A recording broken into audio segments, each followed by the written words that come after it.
तो हाँ जी दोस्तों, नमस्कार। स्वागत है आप सभी का सरगम स्टडी जंक्शन में। और आज हम लोग पढ़ने वाले हैं क्लास 12 का चैप्टर नंबर 7 जिसका नाम है ओ सदा नीरा। क्या नाम है? ओ सदा नीरा। बाबू, ओ सदा नीरा जो पाठ है उस पाठ के लेखक है जगदीश चंद्र माथुर। कौन है? जगदीश चंद्र माथुर। और ये चैप्टर बहुत खास है। ये बहुत खास इसलिए है क्योंकि हमारा बिहार से रिलेटेड संस्कृति और यहाँ के नदियों और यहाँ की खेती से जुड़ा हुआ पाठ है। और आप लोग बता दीजिए मेरे भाई, ओ सदा नीरा जो पाठ है, देखिए ओ सदा नीरा में गंडक नदी के बारे में चर्चा किया गया है। ये जो गंडक नदी है, इस नदी में बताया गया है कि जो गंडक नदी का जो पानी है हमेशा चंचल रहा है। और बाबू, सदा का मतलब है हमेशा, और नीरा का मतलब है पानी।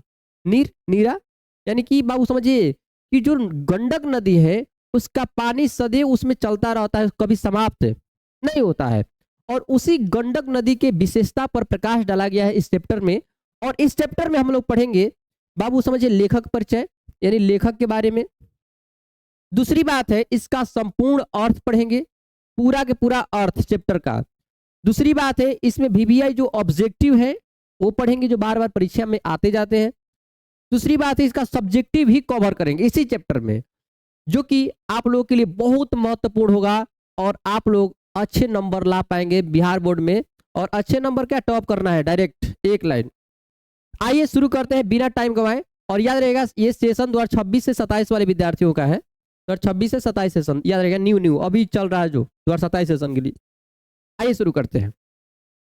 ये जो पाठ है, कौन? ओ सदा नीरा। ओ सदा नीरा का मतलब समझ में आ रहा है ना, कि सदैव रहने वाली जो जल वाले नदी होते हैं, कि जो हमेशा उस नदी में पानी रहता है। नीरा बात समझ में आ रहा है? सदा नीरा, सदैव प्लस नीर बराबर सदा नीरा बना है। सदा मतलब हमेशा, नीर मतलब पानी। जिस नदी में हमेशा पानी रहता है बाबू, उसी का नाम दिया गया वो सदा नीरा। और सदा नीरा दिया गया है नाम गंडक नदी को। तो मेरे भाइयों, इस पाठ के जो लेखक हैं उस लेखक के बारे में पढ़ने वाले हैं। आई मीन जगदीश चंद्र माथुर के बारे में थोड़ा पढ़ते हैं, नहीं लेखक परिचय। तो मेरे भाई आपको बता दिया जाए, जो ओ सदा नीरा पाठ है उस पाठ के जो लेखक हैं उनका नाम है जगदीश चंद्र माथुर। क्या नाम है? जगदीश चंद्र माथुर। आप लोग अच्छे से पढ़िएगा, मैं गारंटी देता हूं कि आप लोग को इतना समझ में आ जाएगा कि दूसरे के टीचर के अगर देखेंगे क्लास ऑनलाइन तो आपको बकवास लगेगा। आइए ना आराम से देखते हैं। बहु पाठ है के लेखक जो है जगदीश चंद्र, समझिएगा ओ सदा नीरा पाठ के लेखक, उनका नाम है जगदीश चंद्र माथुर। सामने दिखाई दे रहे हैं। और इनका जन्म जो हुआ था 16 जुलाई 1917 ईस्वी में हुआ था। कब हुआ था?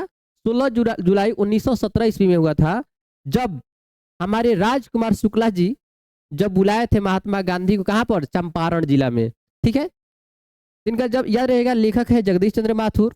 और इस पाठ के समझिएगा, इनका जन्म 16 जुलाई 1917 ईस्वी को हुआ था। और निधन की बात करें 14 मई 1978 ईस्वी में हुआ था। ठीक है। जो जन्म लिया है मेरे भाई वो तो मरबे करेगा ना। इनका जन्म 16 जुलाई 1917 और मृत्यु 14 मई 1978 ईस्वी के। जन्म स्थान की बात करें तो इनका जन्म जो हुआ था, जन्म स्थान देखिए तो शाहजहांपुर उत्तर प्रदेश का एक जिला है। और उसी शाहजहांपुर में जन्म हुआ था इनका, जगदीश चंद्र माथुर जी का। तो शाहजहांपुर जिला है और पड़ता है उत्तर प्रदेश में। ठीक है। हाँ जी, क्या दिक्कत? शिक्षा की बात करें तो उन्हें एमए किए थे, एमए मास्टर ऑफ आर्ट, वो भी अंग्रेजी भाषा में। उनका देखिए अंग्रेजी सब्जेक्ट से वो क्या किए थे, एमए किए थे, मास्टर ऑफ आर्ट किए थे, और वो भी इलाहाबाद विश्वविद्यालय से। इलाहाबाद विश्वविद्यालय से। मेरे भाई आपको बता दीजिए, परीक्षा में आया हुआ है ऑब्जेक्टिव में कि विनोद कुमार, सॉरी, जगदीश चंद्र माथुर जी एमए कहाँ से किए थे? तो इलाहाबाद विश्वविद्यालय इलाहाबाद विश्वविद्यालय से। आप लोग ऑब्जेक्टिव में आया है, हम खुद देखे हैं, इसमें सेट है ऑब्जेक्टिव में। बात करें, उन्होंने 1941 ईस्वी में आईसीएस परीक्षा उत्तीर्ण किए थे। बाबू देखिए आईसीएस क्या होता है, इसका मतलब होता है इंडियन सिविल सर्विसेज, भारतीय सिविल सेवा में ये क्या के अधिकारी रहे हैं। तो याद रहेगा मेरे भाई, 1941 ईस्वी में इन्होंने आईसीएस की परीक्षा उत्तीर्ण किए थे, इंडियन सिविल सर्विसेज से, और उसमें कार्यरत भी थे।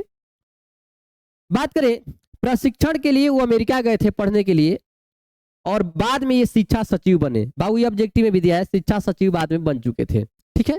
ये प्रशिक्षण के लिए यानी पढ़ने के लिए बाबू गए थे कहां पर? अमेरिका, और बाद में शिक्षा सचिव भी बन चुके थे। देखेंगे नेक्स्ट। देखिए मेरे भाई, अगर कोई लेखक, राइटर अगर अच्छा कविता लिखता है, अच्छा कहानी लिखता है, अच्छा निबंध लिखता है, तो मेरे भाई उनको पुरस्कार भी मिलता है। तो बात करें पुरस्कार यानी सम्मान की बात करें, तो इन्हें विद्या वारिधि की उपाधि से विभूषित किया गया है। विद्या वारिधि का मतलब होता है कि किसी व्यक्ति को ये विद्या प्रदान करने वाले व्यक्ति, ये विद्या देने वाले व्यक्ति थे, तो विद्या वारिधि की उपाधि से इन्हें विभूषित किया गया है। ठीक है। बात करें कालिदास अवार्ड मिला गया है, कालिदास सम्मान मिला हुआ, अवार्ड मतलब सम्मान या पुरस्कार। इन्हें बिहार राजभाषा पुरस्कार से भी सम्मानित किया गया है, बिहार राजभाषा से सम्मानित किया गया है इनको। तो बाबू इनको कहा विद्या वारिधि की उपाधि से विभूषित है, मतलब का इनको दिया गया है उपाधि। कालिदास अवार्ड भी मिला है, कालिदास पुरस्कार मिला है, और बिहार राजभाषा पुरस्कार से भी सम्मानित है। बिहार राजभाषा कौन सा है? भोजपुरी। कृतियां की बात करें कि कौन कौन सी कृतियां की हैं, कौन कौन सा रचनाएं किए हैं, कौन कौन से रचना किए हैं, कौन कौन मेरे भाई? तो आप लोग पता चल गया होगा कौन किए हैं। तो ये है, उनका नाम है जगदीश चंद्र माथुर जी। तो जगदीश चंद्र माथुर जी का रचना जो है मेरी बांसुरी, ओ बांसुरी वाले बांसुरी बजा। देखिए बात करें इन्हें समझिएगा, इनकी रचना है मेरी बांसुरी, जगदीश चंद्र माथुर जी का। याद रहेगा, माथुर मथुरा में रहते थे, मथुरा में कृष्णा जी बांसुरी बजाते थे। तो मेरी बांसुरी लिखे हैं कौन? जगदीश चंद्र माथुर। भोर का तारा, भोर का तारा भी ऑब्जेक्टिव में आया हुआ है। भोर का तारा किसकी रचना है? जगदीश चंद्र माथुर जी का। ओ मेरे सपने, आपकी सपने क्या है? बन जाओ महान व्यक्ति। ओ मेरे सपने इन्हीं का रचना है। कोणार्क, बंदी, शारदिया, पहला राजा, दशरथ नंदन, दशरथ नंदन राम जी के बारे में, कुंवर सिंह की टेक, गगन सवारी, 10 तस्वीरें, ये रचना है जगदीश चंद्र माथुर की। इसमें गगन सवारी याद रहेगा, ये थोड़ा इंपॉर्टेंट है। मेरे भाई आपको बता दिया जाए, देखिए इस ये तो चैप्टर हो गया। चैप्टर शुरू करने से पहले मैं आप लोगों को यहीं पर एक बात बताना चाहूंगा इस चैप्टर के बारे में, और इसको बताने से के लिए हम क्या कर रहे हैं, इसको पैक कर दे रहे हैं। पैक, देखिए पैक का मतलब इसको तोप दे रहा हूं, ठीक। देखिए और इसी पर मैं समझा दे रहा हूं, ठीक। बात करें तो इस पाठ में बताया गया, देखिए एक नदी था, एक क्या है? नदी है, नदी। एक क्या है? नदी। एक नदी है जिसका नाम है गंडक। क्या नाम है भाई? गंडक नदी, जो कि बिहार के चंपारण जिले से होकर गुजरता है। कौन? एक गंडक नदी। एक गंडक नदी जो है, लिख दे रहे हैं मेरे भाई, जो गंडक नदी है, थोड़ा गौर करिएगा, थोड़ी गंडक नदी, जो गंडक नदी है मेरे भाई, इसके आसपास कोई भी ये समझिएगा, जब भी इसमें पानी आता है, जब भी बाढ़ आता है, ये अपने आसपास के क्षेत्रों को क्या करता है? तोड़ के जिधर मर्जी उधर रास्ता बना लेता है। अगर इधर से बाढ़ आया तो इधर तोड़ फाड़ के चल देगा इधर। बाबू जहे से मर्जी तहां से क्या करता है? ये नदी तोड़ फाड़ के क्या करता है? रास्ता बना देता है। इसकी जलधारा चंचल है, देखिएगा थोड़ा गौर से, इस चैप्टर में बताया गया है, और आप लोग इसको थोड़ा गौर से देखते रहिएगा। ये ऐसा लग रहा है कि ब्रिज है, ब्रिज नहीं है मेरे भाई, ये नदी है, जहां से मर्जी वहां से तोड़ फाड़ देता है। देखिए तो जो गंडक नदी है, इसमें बहने वाली जो जलधारा है बहुत ही चंचल होता है। चंचल का मतलब होता है एकदम, जिधर कहते हो ना, हवा हूँ बसंती हवा हूँ, जिधर चाहती हूँ उधर घूमती हूँ। तो इसके जो पानी है, जो गंडक नदी में बहने वाली जो जलधारा है, बहुत चंचल होता है। क्या होता है? चंचल। आप लोग ऑब्जेक्टिव में भी दिया है कि गंडक में बहने वाली पानी कैसी है? चंचल है। और इसकी पानी जो है जब बहता है तो जिधर मर्जी उधर उसको अपने तटबंधकों को क्या करता है? तोड़ देता है। आप लोग पढ़े थे कि बाढ़ क्या है? बाढ़ क्या है? आपदा प्रबंधन में 10वीं क्लास में पढ़े होंगे कि जब समझिएगा अतिवृष्टि के कारण या अधिक बारिश के कारण या वर्षा के कारण जब नदियों का जल स्तर बढ़कर अपने तटबंधकों को पार कर जाता है और अपने आसपास के क्षेत्रों में फैलकर वहां पर रहने वाले लोगों की जनधन की अपार क्या करता है? क्षति यानी हानि पहुंचाता है, तो उस घटना को हम लोग क्या बोलते हैं? भूकंप कहते हैं। तो मेरे भाई, जो ये गंडक नदी है, इसकी जलधारा बहुत चंचल है। और ये क्या करता है कि अपने आसपास के जहां मर्जी तहे उस अपने क्षेत्र क्या करता है, तटबंधकों को तोड़ देता है। समझ में आ रहा है ना? देखिए, टुकुर टुकुर देखिए। और होता क्या है, अपने आसपास के क्षेत्रों में क्या करता है, फैल जाता है। और जब फैल जाता है तो बाबू समझिए उसके आसपास ने ये हमेशा क्या किया है कि लोगों को बहुत ही सताया है। ये नदी सताया क्या है, बाढ़ से। लोग यहाँ पर बताइए फसल उपजाने के लिए सोचे, वहां बाढ़ हमारा खत्म। बात समझिए, इन्होंने अपने आसपास कोई तीर्थ स्थल भी नहीं छोड़ा है। तीर्थ स्थल का मतलब होता है, तीर्थ स्थल का मतलब होता है कि बाबू समझिए जैसे में गंगा नदी के आसपास बहुत तीर्थ स्थल है। जैसे में जाएंगे बनारस तक, काशी विश्वनाथ जी गंगा नदी के तट पर है। बहुत ऐसा जो तीर्थ स्थल होता है, मंदिर होते हैं, वो कहाँ पर होते हैं, नदी के किनारे। लेकिन ये कोई भी तीर्थ स्थल नहीं छोड़ा है, क्योंकि इसके आसपास जितने भी क्षेत्र होता है उसको बाढ़ से क्या करता है, खत्म कर देता है। मेरे भाई ये देखिए, ये नदी जो है चंपारण जिले से में बहने वाली नदी है।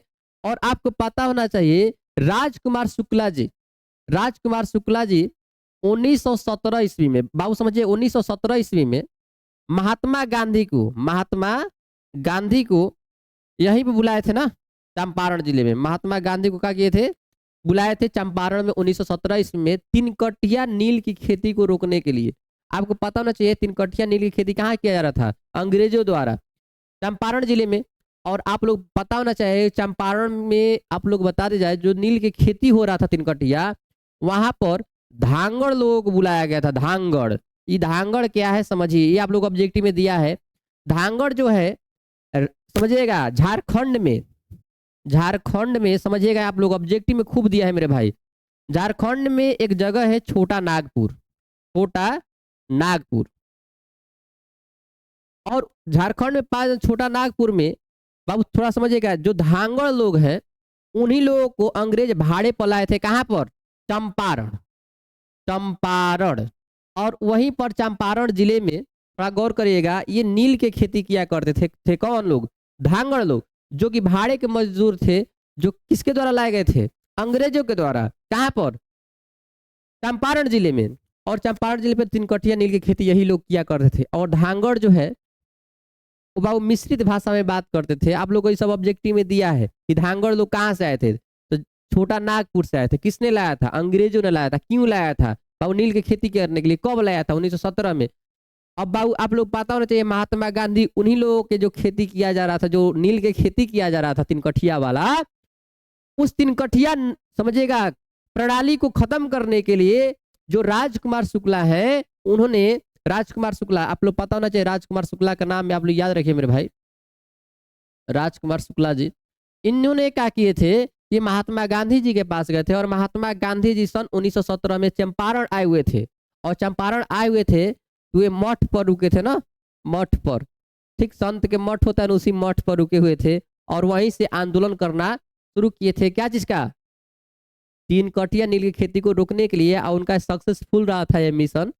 और तब जाके महात्मा गांधी की भी सफलता मिल पाई थी। और आपको पता हो चाहिए राजकुमार शुक्ला जी के जन्म मृत्यु जो होता है 1930 में हो जाता है। उसके बाद इनका कहानी क्या होता है, खत्म। तो आप लोग को ये रिलेटेड आएगा। और महात्मा गांधी जी आप लोग पता होना चाहिए, इसमें बहुत योगदान है महात्मा गांधी जी का। महात्मा गांधी जी यहाँ पर चंपारण में बहुत दिन तक भी रहे थे। ये आंदोलन चलाए थे ना, वो नील के खेती वाला। तो इसमें इसी चीज का वर्णन किया गया है। आइए शुरू करते हैं चैप्टर को। चलिए, प्रस्तुत निबंध ओ सदानीरा। बाबू समझिएगा, प्रस्तुत निबंध जो है ओ सदानीरा जगदीश चंद्र माथुर द्वारा लिखी पुस्तक, जिसका नाम है बोलते क्षण। इंपॉर्टेंट है मेरे भाई, बहुत इंपॉर्टेंट। इनका एक पुस्तक था बोलते क्षण, पुस्तक मतलब किताब। उसी किताब से लिया, किताब में लिया गया है एक टर्म जिसका नाम है ओ सदानीरा।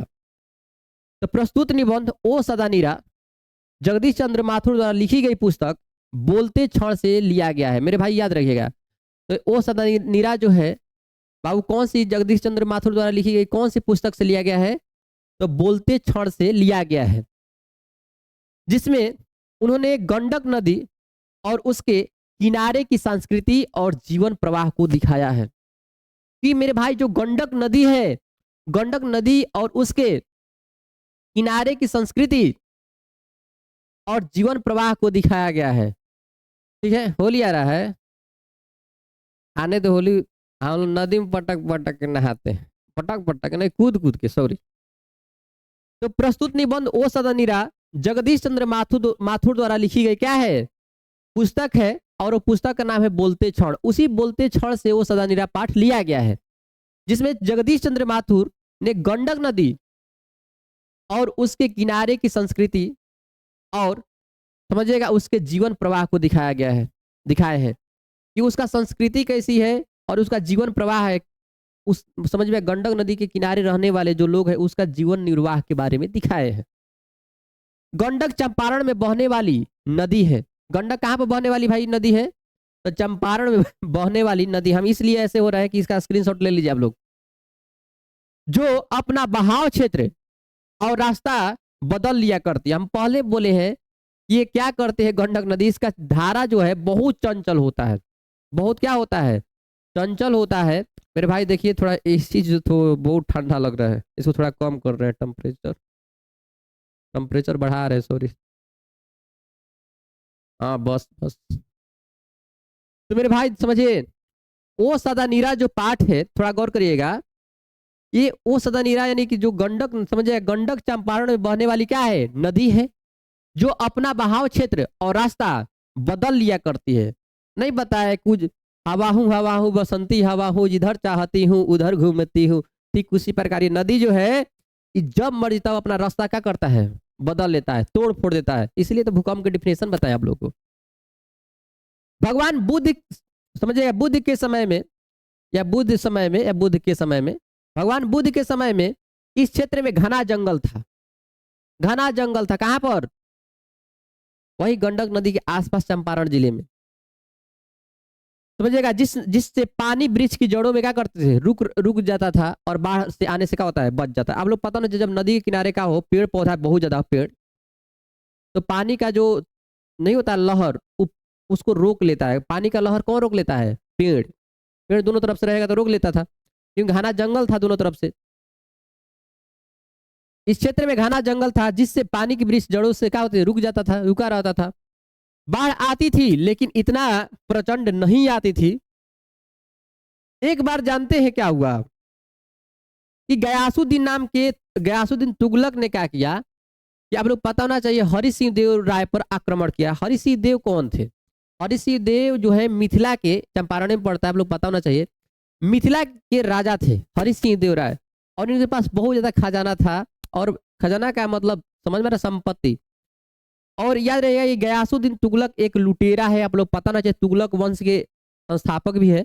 और यही गयासुद्दीन तुगलक ने हरि सिंह देव पर क्या किया, आक्रमण किया। करने के लिए देखिए जो हरि सिंह देव थे, ये जंगलों के बीच में इनका महल था, जंगलों के कौची में था, बीच में महल था।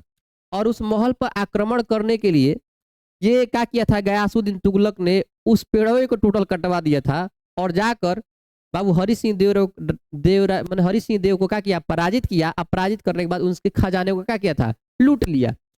तो आपको बताइए जो जंगल कटवा दिया, तब अब जो गंडक नदी है उसका पानी रोक पाएगा जंगल, नहीं, क्योंकि जो नदी सॉरी जो वन है, जो जंगल है वो तो कट गया।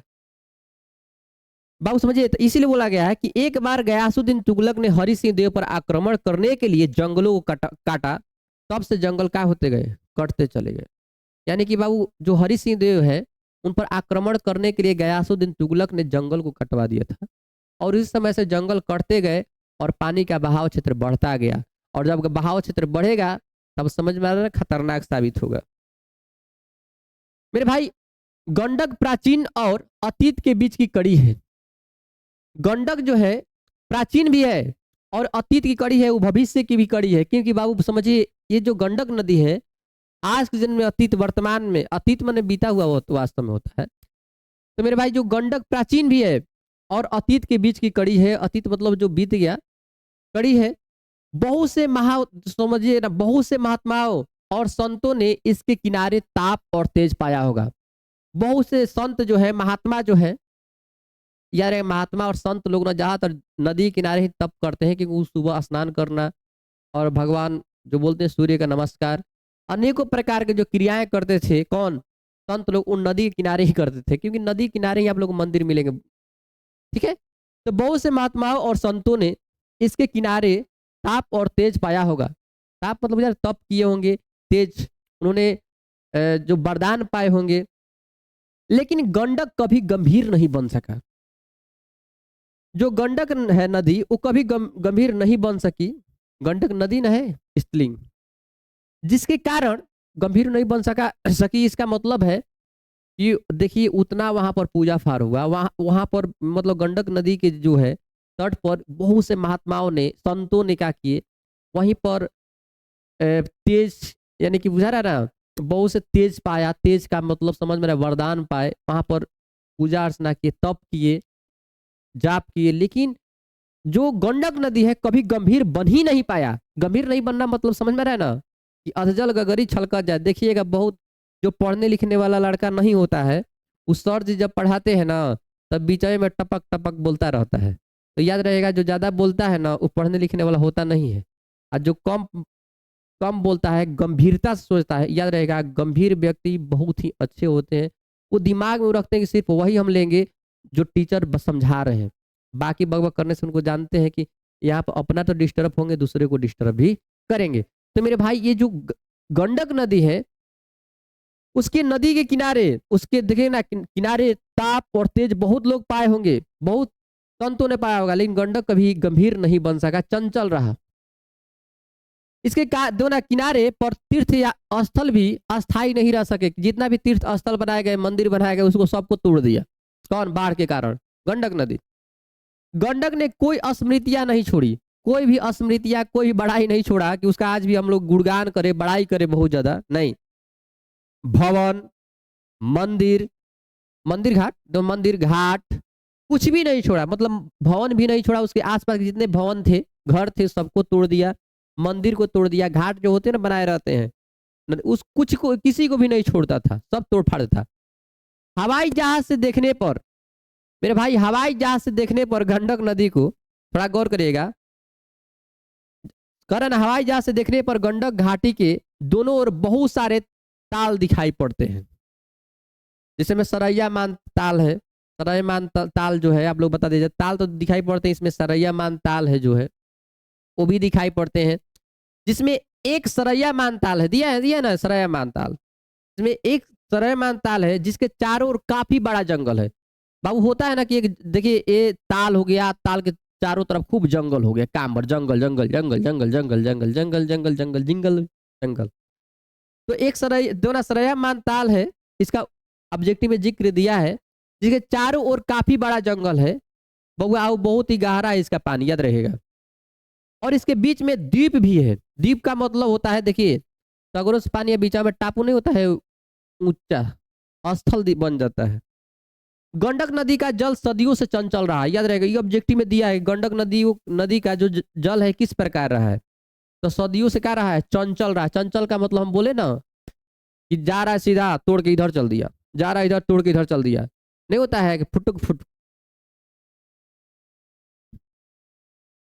बाबू इसने कई तीर्थ तोड़े हैं, आपको पता होना चाहिए। कई तीर्थ, तीर्थ का मतलब होता है कई मंदिरें, कई भवन तोड़े हैं जो अब खंडहर दिखाई पड़ते हैं। अब जाएंगे बताइए, अब जहां बाढ़ आएंगे और बहुत सारे क्या करेंगे, मंदिरों को तोड़ देंगे, भवनों को तोड़ देंगे, तो खंडहरे ना बन जाते हैं जी। भैंसा लोटन में भारतीय इंजीनियर जंगल के बीच निर्माण कार्य कर रहे हैं। बाबू देखिए भैंसा लोटन जगह है, आप लोग चंपारण मिलेगा, और वहां पर भारतीय इंजीनियर जो है वो काम कर रहे हैं। दोनों तरफ डैम बना, दोनों तरफ क्या कर रहे हैं, बंधक बना रहे हैं, बांध बना रहे हैं, कि अब दोबारा ये जो नदी है वो अपने तटबंधक को न तोड़े और आसपास के क्षेत्रों को बर्बाद न करे, वहां के जो बोल सकते हैं फसलों को बर्बाद न करे, वहां के रहने वाले जन को न तबाह करे, जन मतलब लोगों को तबाह न करे। तो मेरे भाई भैंसा लोटन में भारतीय इंजीनियर जंगल के बीच निर्माण कार्य कर रहे हैं।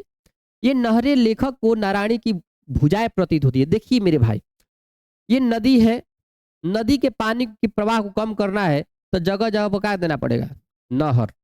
नहर क्या करता है, इसके पानी के प्रेशर को यानी दबाव को क्या करता है, कम करता है, कम करता है। जगह जगह पर क्या किया जा रहा है मेरे भाई, आपको बता दिया जा रहा है कि इधर नदी नहर बनाया जा रहे हैं, नहर बनाए जा रहे हैं।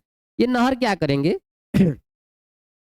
कि जो इसमें अधिक से अधिक जलधारा आएंगी जब वर्षा के समय या अधिक वृष्टि के कारण यानी कि बाढ़ के समय, तो इसके डैम को खोल दिया जाएगा और इधर पानी कुछ चला जाएगा, इधर पानी चला जाएगा, इसमें पानी चला जाएगा, इधर पानी चला जाएगा और भी पानी चला जाएगा, जिससे इस नदी का पानी तो प्रभु कम हो जाएगा। जब कम हो जाएगा तो बढ़ाएगा नहीं आएगा।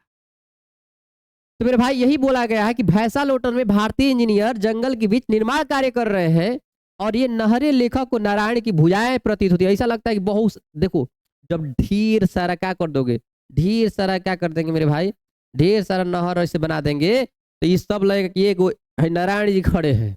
नारायण मतलब विष्णु जी, और ये सब की सब उनके भुजाएं हैं। आपको पता होना चाहिए उनका भुजा बहुत होता है, किनकी अष्टभुजा होता है ना, अष्ट अष्ट अष्टभुज मतलब अष्ट 8 को साथ भुजा होता है। तो मेरे भाई ऐसा लगता है ये नहर जो है, जो भैंसा लोटन में कार्य हो रहा है मेरे भाई, तो ये जो गंडक नदी है उसमें अनेक प्रकार के नहर बनाए जा रहे हैं पानी को कम करने के लिए, पानी के प्रेशर को कम करने के लिए और सिंचाई की व्यवस्था के लिए।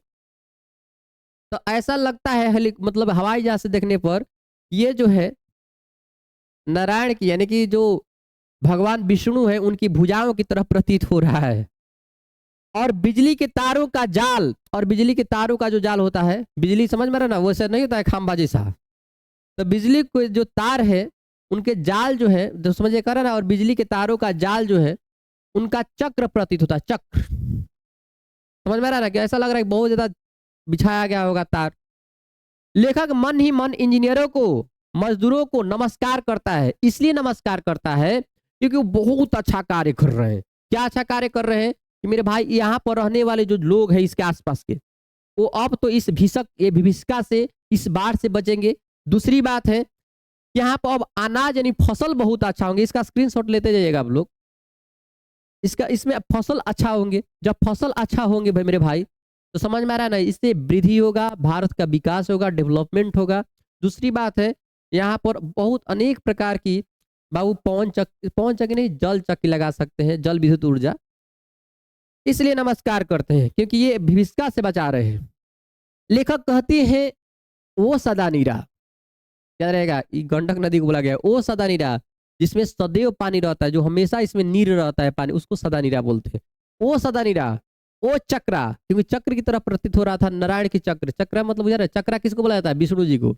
ओ चक्रा, ओ नारायणी, नारायणी भगवान विष्णु की तरह वो दिखाई दे रहा था ना। वो गंडक नदी कैसा दिखाई देता है, नारायण की भुजाओं की तरह। और वहां के जो समझ में आ रहा है ना कि जो तार है विद्युत ऊर्जा वाला, उस चक्र की तरह दिखाई देता था। तो लेखक बोलते हैं ओ सदा नीरा, जिसमें सदैव पानी रहता है। ओ चक्रा, ओ चक्रा विष्णु जी की बात हो रहा है। ओ नारायणी, नारायण की तरफ प्रतीत होने वाला। ओ महागंडक, युगों से दिनहीन जनता, दिनहीन जनता मतलब है जो जनता जो है उससे काम हो रूठ गई हो, उससे बर्बाद हो चुकी हो, उनकी फसलें को बर्बाद कर दिया, तो बताइए तो उसका दिनहीन कैसा होगा, अच्छा रहेगा। दिनहीन, दिन जो है हीन हो गया होगा, खराब हो चुका होगा। तो बोल रहे हो महागंडक, युगों से दिनहीन जनता तुम्हें इन नामों से संबोधित करती रही है, लेकिन तेरी चंचल धारा ने आराधना की कुसुमों को ठुकरा दिया।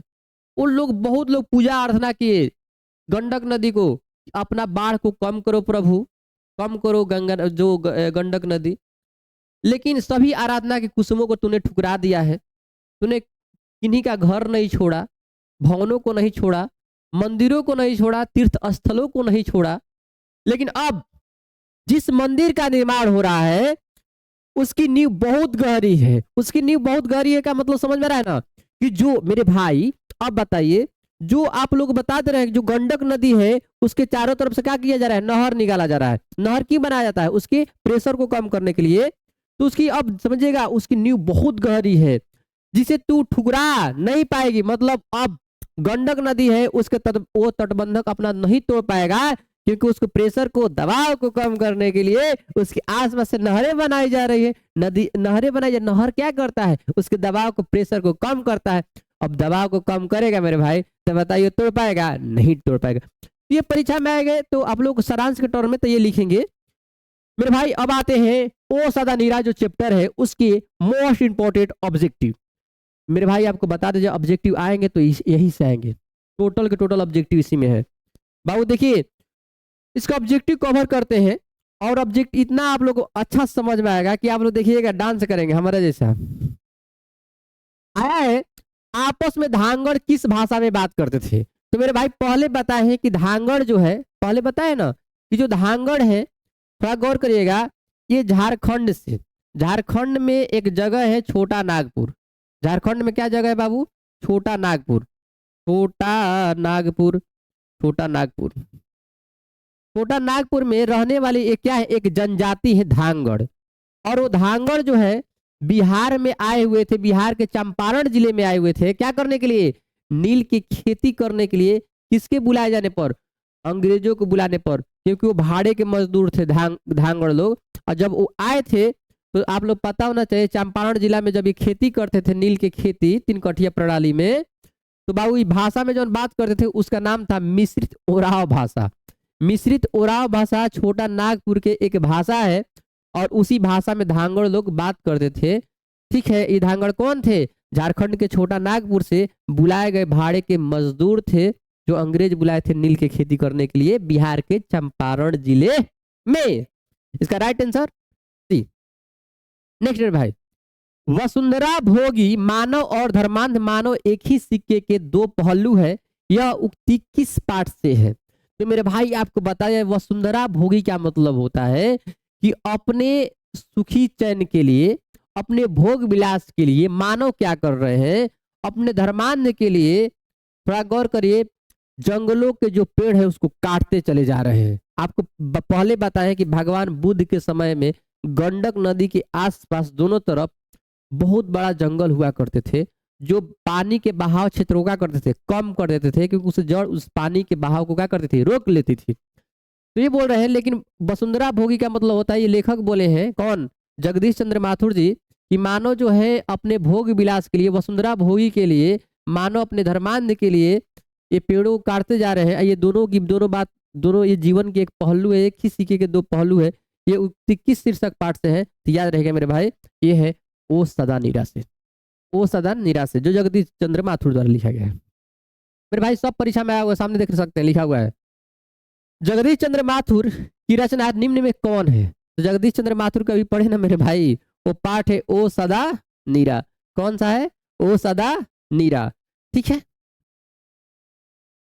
गंडक नदी का जल तो सदियों से चंचल रहा है, यह युक्ति निम्न में से किसके द्वारा लिखी गई है? मेरे भाइयों ये तो नहीं बताए हैं का।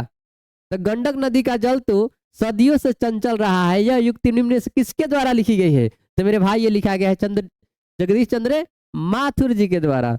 ठीक है।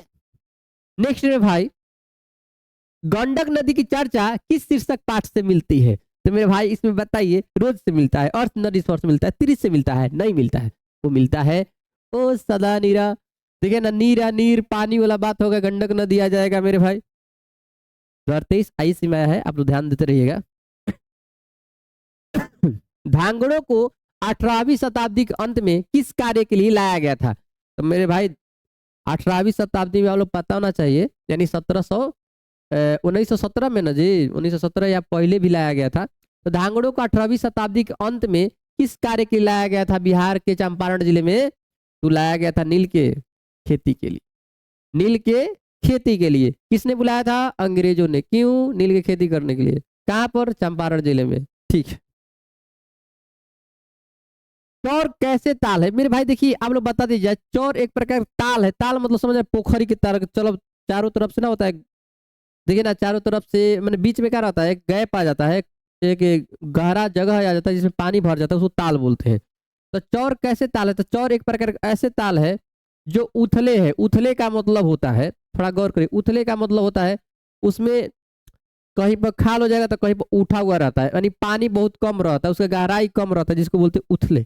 ठीक है, ये ऑब्जेक्टिव में आया हुआ है। ओ सदा नीरा शीर्षक, थोड़ा गौर करिएगा, ओ सदा नीरा शीर्षक निबंध में वर्णित मन कैसे ताल है? तो मेरे भाई देखिए, ओ सदा नीरा निबंध में वर्णित जो मन है वो कैसा ताल है? तो ये दिया है, ये आप लोगों को दिया है गहरे और विशाल। क्या है? गहरे और विशाल ताल है। कौन सा? वर्णित मन, एक ताल के नाम है वर्णित मन, वो गहरे और विशाल ताल है। ठीक है, नेक्स्ट मेरे भाई, ओ सदानीरा निबंध किस पुस्तक से लिया गया है? तो ओ सदानीरा अभी बताए ना, शुरू स्टार्टिंग में लिखा गया है। ओ सदानीरा निबंध किस पुस्तक से लिया गया है? तो बिखरे क्षण से लिया गया है। बिखरे क्षण एक पुस्तक है, जगदीश चंद्र माथुर द्वारा लिखा गया है और उन्हीं के पुस्तकवा से वो सदानीरा पाठ लिया गया है। ध्यान दीजिए आप लोग। देखिए मेरे भाई, गंडक नदी का जल सदियों से क्या रहा है? अरे जागो रे जागो जागो, मेरे कृष्ण कन्हैया जागो, थोड़ा तो पढ़ लो। तो गंडक नदी का जल सदियों से कैसा रहा है? तो चंचल रहा है मेरे भाई, चंचल रहा है, जो इधर उधर तोड़ फोड़ देता है। और याद रहेगा मेरे भाई, ये 2 बार परीक्षा में है ना, 2021 और 2023 आई थी। सरैया मान, दो ना, सरैया मान ताल का जल कैसा है? पीछे दिया था कि वो सारांश में, सरैया मान जो ताल का जल है वो मेरे भाई गहरा है। क्या है? गहरा है, ये गहरा ताल है, बहुत गहरा है इसमें। 2021 2024 में आई है में इंटरमीडिएट पार्ट। रामपुरवा कहाँ है?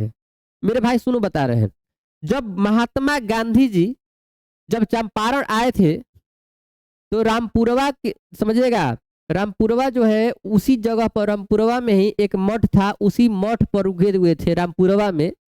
और रामपुरवा जो है वो भितिहारवा के पास पड़ता है, जो चंपारण में पड़ता है। देखिए बउआ, अब रामपुरवा का है, इस पर थोड़ा आप लोग समझ दीजिए, हम बता रहे हैं। रामपुरवा आप लोग पता होना चाहिए, सम्राट अशोक के लिए एक बहुत ही ऐतिहासिक स्थल है, जहां पर अनेक प्रकार की बौद्ध स्तूप पाए जाते हैं रामपुरवा में। और वही रामपुरवा में, थोड़ा गौर करिएगा, महात्मा गांधी आए तो रुके थे, और वो पड़ता है भितिहरवा के पास, जो कि कहां पर है? चंपारण में है। ठीक है, गांधी जी को महुए के पेड़ के नीचे किसने जगह दी थी? तो बाबू, गांधी जी को महुए के पेड़ के नीचे किसने दिया था? मठ के महंत दिए थे, हम नहीं बोले थे मठ था, उसी मठ। तो कैसा ये में गांधी जी की झोपड़ी को किसने जला दिया था? तो मेरे भाई आपको पता होना चाहिए, गांधी जी जब आए हुए थे चंपारण तो रुके हुए थे, हम बोले ना आंदोलन करने के लिए आए थे, तीन कठिया नील की खेती रोकने के लिए। तो एमन साहब, एमन याद रहेगा, ये अंग्रेज एक क्या है, साहब है, उन्हीं कर्मचारियों द्वारा उनका झोपड़ी जला दिया गया था, कि आए थे विद्रोह करने के लिए और उनके झोपड़ी में आग लगा दिए थे अंग्रेज लोग। बाबू, बहुजन संप्रेषण के माध्यम से पुस्तक किसने लिखी है? तो मेरे भाई, बहुजन संप्रेषण एक प्रकार की समझिए, जहां पर नहीं होता है, लोग कार्य करते हैं, पठन लेखन का कार्य। तो बहुजन संप्रेषण यानी कि दो ना, प्रेषण, प्रेषण मतलब प्रेस, समझ में रहा, जहां से छपाता है, तो वहां उसी के माध्यम से एक पुस्तक लिखे। कौन? जगदीश चंद्र माथुर जी। इसका आंसर हो जाएगा जगदीश चंद्र माथुर, क्योंकि चैप्टर पढ़ने नहीं का नाम ज्यादा आएगा। और भाई देखो, 21 23 ICI ये दोनों में आ गया था एक ही बार, नहीं। ओ सदा नीरा शीर्षक पाठ किस विद्या के अंतर्गत आता है? तो मेरे भाई, ओ सदा नीरा गंडक नदी पर लिखा गया एक निबंध है। क्या है? निबंध है, गंडक नदी की चर्चा किया गया इसमें, तो याद रहेगा मेरे भाई। ओ सदा नीरा शीर्षक पाठ किस विद्या के अंतर्गत आता है? तो ये निबंध है जो गंडक नदी पर लिखा गया है। ओ सदा नीरा पाठ के अनुसार गांधी जी ने आश्रम विद्यालय कहाँ स्थापित किया था? तो मेरे भाई, ओ सदा नीरा पाठ के अनुसार गांधी जी ने आश्रम विद्यालय आकर स्थापना किए थे, जो कि पढ़ता है बड़हरवा, मधुबनी और भितिहरवा के पास, रामपुर में, रामपुरवा में। तो बड़हरवा जो मधुबनी जिला में पड़ता है, भितिहरवा के पास, वहीं पर किए थे। बाबू आप लोग इधर देखिए, माथुर जी को भितिहरवा पहुंचने पर कौन मिले थे? तो मेरे बाबू समझिएगा, माथुर जी को भितिहरवा पहुंचने पर एक संत मिले थे, और वही संत जो मठ पर रहने वाले संत थे, जिसका नाम था पंडुलिक जी।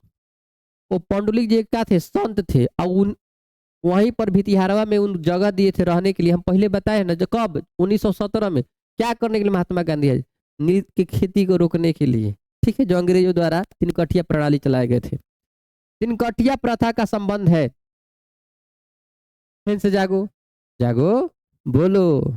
बाबू, तिनकठिया प्रथा के संबंध ईख से है? नहीं। तंबाकू से है? नहीं। मसालों से है? नहीं।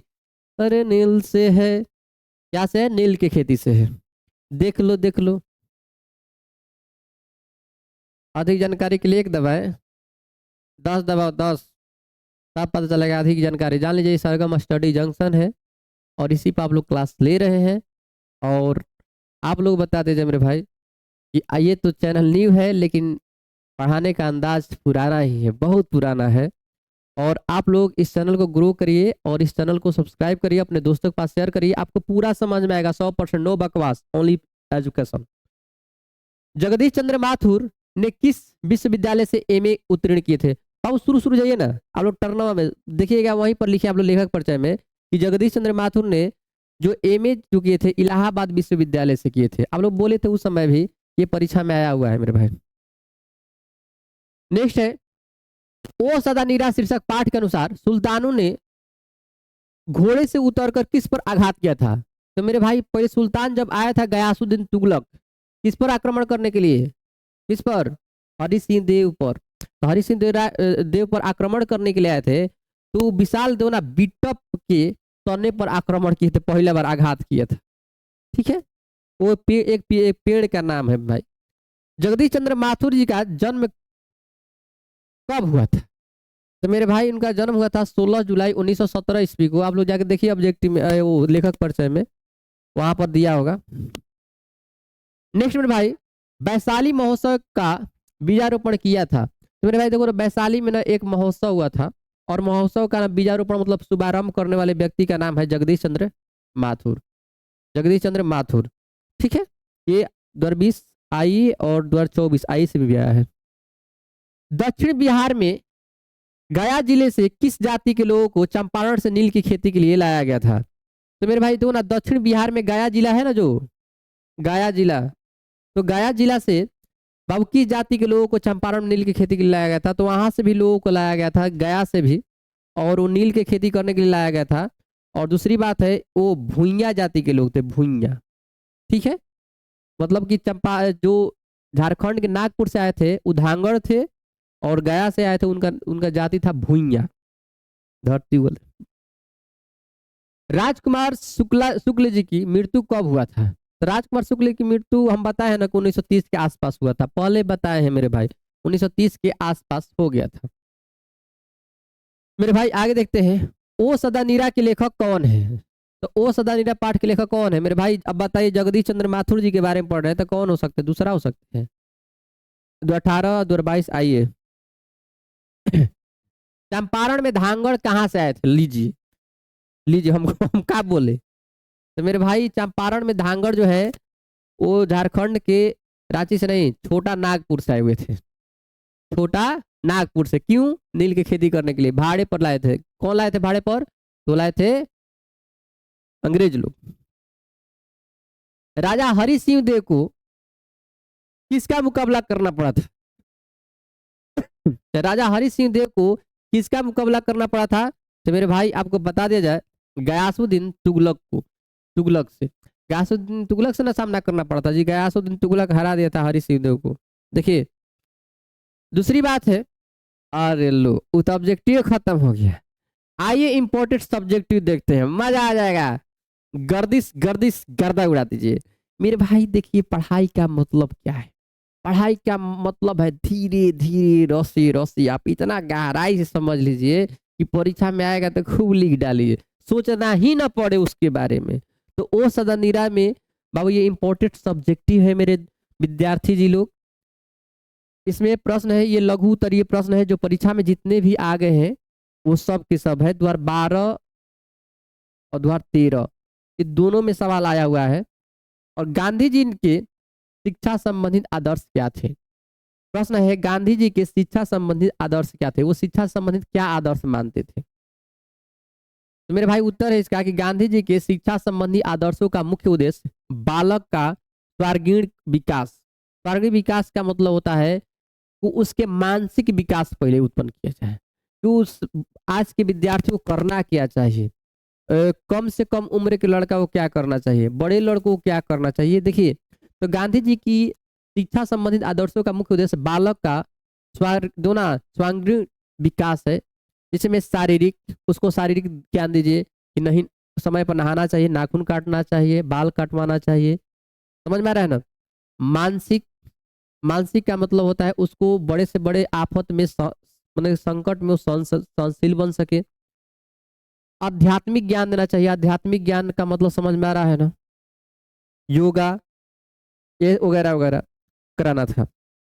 उन्होंने बुनियादी शिक्षा की बात करें तो एक नई तालीम रखे हैं, नई व्यवस्था पर जोर दिया है, जिसमें कहे हैं बोले हैं कि जो 7 से 14 वर्ष के जो बालक हैं, जो स्टूडेंट यानी विद्यार्थी हैं यानी बच्चे हैं, उनके लिए मातृभाषा निःशुल्क अनिवार्य शिक्षा माना जाए। तो मातृभाषा का मतलब है जो हमारा मातृभाषा है, आप लोग पता होना चाहिए मातृभाषा कौन सा, हिंदी है। और 7 से 14 वर्ष के जो बच्चे हैं उनको मातृभाषा का ज्ञान जो है फ्री में निःशुल्क दिया जाए। और ये अनिवार्य शिक्षा होना चाहिए कि 7 से 14 वर्ष के लड़कों को कोई भी मतलब फी यानी पैसा न लिया जाए पढ़ाने में, जैसा कि आज भी होता है कि 8 क्लास तक का स्टूडेंट जो होता है जिसका उम्र 14 वर्ष तक एवरेज माना जा गया है, उन लोगों से पैसा नहीं लिया जाता है। सरकारी पैसा नहीं, देखिएगा सरकार ही पढ़ाता है।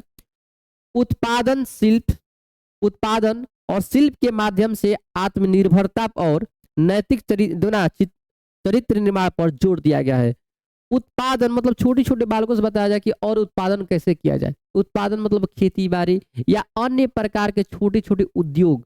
और शिल्प का मतलब ना हाथ से बनाए गए बर्तन को बताया गया है, वस्तुओं को बताया गया शिल्प के माध्यम से। आत्मनिर्भरता पर ध्यान देखिए। आत्मनिर्भरता का मतलब होता है अपने आप। पहले देखिए शिल्प का ही मामले में क्या हुआ था कि लोग सांचा बनाए और सांचा से ईंटा पातना शुरू करी, सांचा बनाए उससे खापड़ा बनाए जिससे घर बनवाना शुरू किया गया। अपने से देखिएगा ना, पहले के लोग ना अपने से ही क्या करते थे, वो सांचा से पारते थे क्या चीज, खापड़ा, खपड़े से खपड़े का घर बनता था। तो आत्मनिर्भर बनाने की कोशिश की कि जो है दूसरे पर डिपेंडेंट मत रहिए। जैसे में आजकल नरेंद्र मोदी जी अभियान चलाए हैं आत्मनिर्भर भारत, ठीक है। और नैतिक चरित्र निर्माण पर जोर दिया गया कि नया चरित्र पर क्या किया जाए, निर्माण किया जाए कि कैसे लोगों को रहना चाहिए, इस पर जोर दिए महात्मा गांधी। बहुत अच्छा टर्न दिए हैं महात्मा गांधी जी। देखो ना, पुंडलिक जी कौन थे? पुंडलिक जी हम बोले थे ना संत थे जिन्होंने महात्मा गांधी को महुआ के पेड़ के नीचे रुकवाए थे। देखिए इधर पुंडलिक जी या इसी को उन्हीं को नाम है पुंडरिक जी। बाबू इसको विकिपीडिया से लिया गया है, गूगल से लिया गया है। पर पुंडलिक के बारे में जानकारी महाराष्ट्र के एक महान वैष्णव संत थे। ये क्या थे? वैष्णव संत थे, यानी महाराष्ट्र के वैष्णव संत का मतलब होता है जो विष्णु जी के मानने वाले हो। भगवान दोना बबुआ विठल के परम भक्त थे, विठल स्वामी, और वारकरी संप्रदाय के संस्थापक माने जाते हैं। वारकरी संप्रदाय है जो भगवान विष्णु से ही रिलेटेड है, ये संस्थापक माने जाते हैं। पौराणिक कथाओं में के अनुसार, यानी पौराणिक कथाओं के अनुसार वे माता पिता की सेवा में इतने लीन थे, कौन? पुंडरीक जी, कि भगवान विष्णु यानी विठल जी को उनके दरवाजे पर खड़ा होना पड़ा था। भगवान विष्णु जी एकदम सचत्कार खड़ा हो गए थे, सोचिए, जिससे जो ना बाबू समझिएगा पंढरपुर तीर्थ का निर्माण हुआ था। पंढरपुर जाके देखेंगे तो महाराष्ट्र में एक तीर्थ पड़ता है, स्थल है शायद, वहीं पर। मेरे भाई ये 2016 में सवाल आया हुआ है कि गंगा पर पुल बनाने में अंग्रेजों ने क्यों दिलचस्पी नहीं ली थी। देखो पहली बात है कि गंगा नदी चौड़ा है, उसमें अंग्रेज, आप लोग पता होना चाहिए भारत से क्यों आए थे, कि यहाँ के खजानों को लूटने के लिए, ना कि यहाँ के यहाँ के डेवलपमेंट के लिए आए थे। यहाँ की ये बुनियादी ढांचा तैयार करने के लिए नहीं आए थे। वो सिर्फ समझिएगा पुल इसलिए निर्माण करते थे कि उस पार के जो सामग्री है, जो वस्तुएं हैं, इस पर लाकर वो इंग्लैंड पहुंचाया जाए, जर्मनी पहुंचाया जाए। तो बहु समझिएगा, क्योंकि आप लोग पता होना चाहिए कि गंगा नदी चौड़ाई ज़्यादा है, चौड़ाई ज़्यादा होने के कारण उसको पुल बनाना वो नहीं सही समझे। ठीक। दूसरी बात है कि गंगा नदी में नाव चल जाता था तो नाव से इस पार से उस पार वस्तुएं आसानी से आर पार हो जाती थी, जिसकी वजह से वो नहीं समझे। तो बाबू गंगा पर पुल बनाने में अंग्रेजों ने क्यों दिलचस्पी नहीं ली थी, इसका मुख्य रीजन देखिए। अंग्रेजों ने गंगा पर पुल बनाने में इसलिए दिलचस्पी नहीं ली क्योंकि यह उनके लिए आर्थिक रूप से महंगा था, क्योंकि चौड़ा था ना गंगा नदी, और इसमें कोई दोना त्वरित या बड़ा मुनाफा नहीं था। कोई मतलब बड़ा उससे फायदा होने वाला नहीं था, मुनाफा नहीं होने वाला था अंग्रेजों को। वे केवल भारत के समझिएगा संसाधनों का दोहन करना चाहते थे, लूटने के लिए नहीं आए थे जी, शोषण करने के लिए आए थे, न कि आधारभूत संरचना का विकास करना था। वो मतलब कि पुल बनवाने के लिए आए थे, वो सिर्फ काम चलाइए कि लेके उस पार जाइए। देखिए, इसके अलावा तकनीकी चुनौतियां, जिसमें गंगा की चौड़ाई ज्यादा है और वो बाढ़ के समय बदलते रहता है रास्ता, रास्ता बदलता है मतलब उसका चौड़ाई बढ़ता रहता है। और उपलब्ध नाव, देखो वहां पर नाव उपलब्ध थे कि सामान इस पार से उस पार आ जाता था, तो उपलब्ध नाव सेवाओं के कारण उन्होंने इसे आवश्यक नहीं समझा और गंगा नदी पर पुल नहीं बांधे। बाबू इस सबको टर्न को आप लोग स्क्रीनशॉट लेकर अपने कॉपी पर लिख लीजिएगा, ताकि आप लोग एक बार पढ़ लेंगे ना मेरे भाई, तो परीक्षा में आपका हाथ नहीं रुकने वाला। प्रैक्टिस बिल्ड करिए, प्रैक्टिस। जो प्रैक्टिस बिल्ड करते हैं वही तो आगे बढ़ते हैं मेरे भाई। नेक्स्ट, ओ सदानीरा किस नदी के लिए कहा गया है? ओ सदानीरा गंडक नदी कहा गया है। हम बोले ना कि वो मेरे भाई समझिए, वो ये 2009-2022 में आया हुआ सवाल है। तो ओ सदानीरा किस नदी के लिए कहा गया है मेरे भाई? तो ओ सदानीरा आप लोग बता दिया जाए कि गंडक नदी के लिए कहा गया है, ये सब कोई जान रहे हैं, इसमें कोई शक नहीं मेरे भाई। तो ओ सदानीरा शीर्षक निबंध में जगदीश चंद्र माथुर ने गंडक नदी, जिसे नारायणी या शालिग्राम या ओ चक्रा के नाम से जाना जाता है, चक्रा के नाम से यह शब्द प्रयोग किया गया है। सदानीरा का अर्थ है सदा नीर, यानी हमेशा उसमें जल रहने वाली। जिस नदी में हमेशा जल रहता है, पानी रहता है, उसको वो सदानीरा बोलते हैं। गंडक नदी में सदैव पानी रहता है, इसलिए उसको सदानीरा बोला गया। जो चंपारण के निवासियों की जीवन रेखा रही है, जीवन रेखा मतलब उसको जब चाहता था तब बर्बाद कर देता था।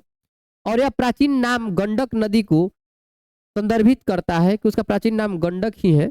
ठीक है, नेक्स्ट भाई, धांगड़ शब्द का क्या अर्थ है? ये देखिए 2023-2025 में आया हुआ सवाल है। बाबू धांगड़ शब्द क्या अर्थ है? तो मेरे भाई आपको बताया ना कि धांगड़ क्या थे, वो छोटा नागपुर से एक जनजाति आए हुए थे तिल की खेती करने के लिए। कहाँ पर? कहाँ पर? चंपारण में। क्यों? भाड़े पर आए हुए थे, अंग्रेजों द्वारा बुलाए गए थे ना मेरे भाई। देखिए, तो यहाँ पर दिया है कि धांगड़ शब्द का अर्थ उरांव, देखो ना, कुड़ुक भाषा के भाड़े का मजदूर होता है। उरांव ना, उरांव जगह है मेरे भाई, और उरांव भाषा नहीं नहीं।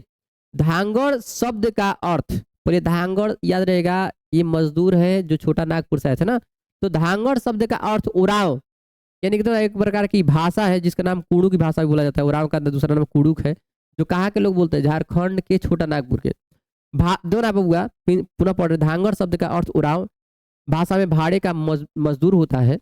यह एक आदिवासी जनजाति है जो मुख्यतः झारखंड के छोटा नागपुर पठार से 18वीं शताब्दी के अंत में अंग्रेजों द्वारा चंपारण यानी बिहार में नील की खेती के लिए लाई गई थी। इन्हें भाड़े पर कार्य करने वाला श्रमिक भी कहा जाता है। फिर भाई इनके बारे में हम पहले चर्चा किए हैं, इसके बारे में बकबक ज्यादा करने की कोई जरूरत नहीं है। दीर्घ उत्तरीय प्रश्न मेरे भाई आ गया, दीर्घ उत्तरीय आ गया। आइए, तो बबुआ पहला देखिए, सब 55 नंबर वाला सवाल है। कह रहा है ओ सदानीरा पाठ का सारांश लिखिए। देखिए पहला टर्म, तो ओ सदानीरा पाठ का सारांश जो है, खुद पढ़, जो ये पीछे पढ़ा है ना सारांश, वो सारांश ही था। तो आप लोग चुपचाप उसको लिख देंगे, ये 2010 में आया हुआ सवाल है। दूसरी बात है, ओ सदानीरा पाठ में आय नौका विहार प्रसंग का वर्णन करें। तो मेरे भाई आज के नया विहार का सब प्रसंग व्याख्या करना है ओ सदानीरा पाठ में, कि अब क्या हो रहा है कि जो गंडक नदी पहले क्या करता था कि अपने चंचलता के कारण जिधर मर्जी उधर अपने तटबंधकों को तोड़कर इधर उधर क्या करता है, पानियों को फैला देता था, जिसके बाढ़ का एक प्रारूप बन जाता था, जिससे वहां के रहने वाले जो लोग थे उनकी अपार क्षति होती थी, जन धन की हानि होती थी। और आज के नौका विहार में तो नया विहार में बात करें तो अब धीरे धीरे क्या हो रहे हैं, बड़े बाबू गंडक नदी पर नहरें बन रही हैं, जिससे होगा क्या कि उसके दबाव को क्या, यानी कि नदी के दबाव को कम करेगा। उसमें क्या करना है जिससे बाढ़ नहीं आएगा, इसमें आप लोग चर्चा करना है। तो 2012-2013 में भी आया है। आप लोग थोड़ा उस पार्ट से रिलेटेड आप सारांश जानेंगे तो ये लिखा जाएगा। और आप लोग बता दिया, नहीं बुझाएगा तो आप लोग ट्यूशन बैग में है, एक बार पढ़ लीजिएगा। चंपारण क्षेत्र में बाढ़ आने के प्रमुख कारण क्या है? तो मेरे भाई तो पौठ में लिख दीजिएगा ना, चंपारण क्षेत्र में चंपारण आप लोग पता होना चाहिए कि चंपारण में क्षेत्र में एक नदी है जिसका नाम है गंडक नदी। और वहां पर क्या आप लोग समझ में रहा है ना कि वहां पर बहने वाली जो गंडक नदी है, इसकी जलधारा चंचल है, और अधिक वृष्टि के कारण, अधिक बारिश के कारण वो जिधर मर्जी उधर तोड़ फोड़ देता है। सारांश पढ़े रहेंगे, सारांश में पूरा है, छाप दीजिएगा ना। चंपारण में शिक्षा की व्यवस्था के लिए गांधी जी ने क्या क्या बताया? तो बाबू आप लोग 2 नंबरियों भी पढ़े तो उसमें देखे ना, गांधी जी ने नैतिक शिक्षा की प्रणाली की बात किए हैं और गांधी जी ने यहाँ पर एक आकर आश्रम की स्थापना किए थे बालकों के लिए पढ़ने लिखने के लिए। तो आप लोग इसमें चर्चा करिएगा और इसको एक बार ना बाबू क्वेश्चन बैंक में इस सवाल को देखिएगा, आंसर है, पढ़ लीजिएगा एक बार, अच्छा से लिखिएंगे तो आप लोग को बहुत अच्छा नंबर आएगा। एक बार पढ़िएगा ना आपको समझ में आ जाएगा, क्योंकि पढ़ाई हो गया है ना। वसुंधरा भोगी मानव और धर्मांध मानव एक ही सिक्के के दो पहलू है, ऑब्जेक्टिव में नहीं दिया था। तो मेरे भाई आपको बता दीजिए वसुंधरा भोगी क्या मतलब होता है कि मानव अपने भोग विलास के लिए सुखी के लिए वो क्या करते हैं कि मानव क्या कर रहे हैं कि पेड़ पौधों को काटते चले जा रहे हैं। ठीक है। धर्मांध मानव एक ही सिक्के के दो पहलू है, जो धर्म के मानकर लोग क्या करते हैं पेड़ों को काटते चले जाते हैं। ये दोनों एक ही सिक्के के पहलू है। यानी इसमें लिखना है कि प्रस्तुत जो पंक्ति है वो जगदीश चंद्र माथुर द्वारा लिखा गया ओ सदानीरा पाठ से उद्धृत है, लिया गया है। इसमें जगदीश चंद्र माथुर जी ने बताए हैं कि लोग क्या करते हैं अपने स्वार्थ के लिए, अपने भोग विलास के लिए जंगलों को यानी पेड़ों को काटते चले जा रहे हैं, जिससे आने वाले दिन में बहुत बड़ा हानि होने वाला है। और यहाँ पर अनेक प्रकार की, समझ में आ रहा है ना, कि जो CFC गैसों का आदान प्रदान होता है यानी कार्बन डाइऑक्साइड की मात्रा बढ़ने के कारण ओजोन परत में छिद्र हो जाएगा। इसी पर आप लोग चर्चा किया है। इसको ज्यादा जानने के लिए आप लोग क्वेश्चन बैंक पढ़ेंगे एक बार।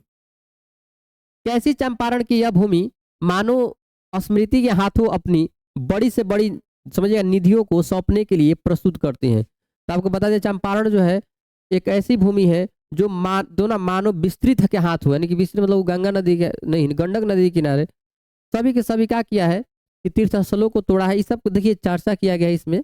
आप लोग इसको भी क्वेश्चन बैंक से पढ़िएगा, आप लोग समझ में आएगा मेरे भाई, जरूर पढ़िएगा। देखिए ये वीडियो लंबा हो जाता, बहुत लंबा हो जाता, बहुत लंबा, जिसकी वजह से हम इसका सब्जेक्टिव नहीं लिखे हैं, क्योंकि क्वेश्चन बैंक में ऑलरेडी लिखा हुआ है।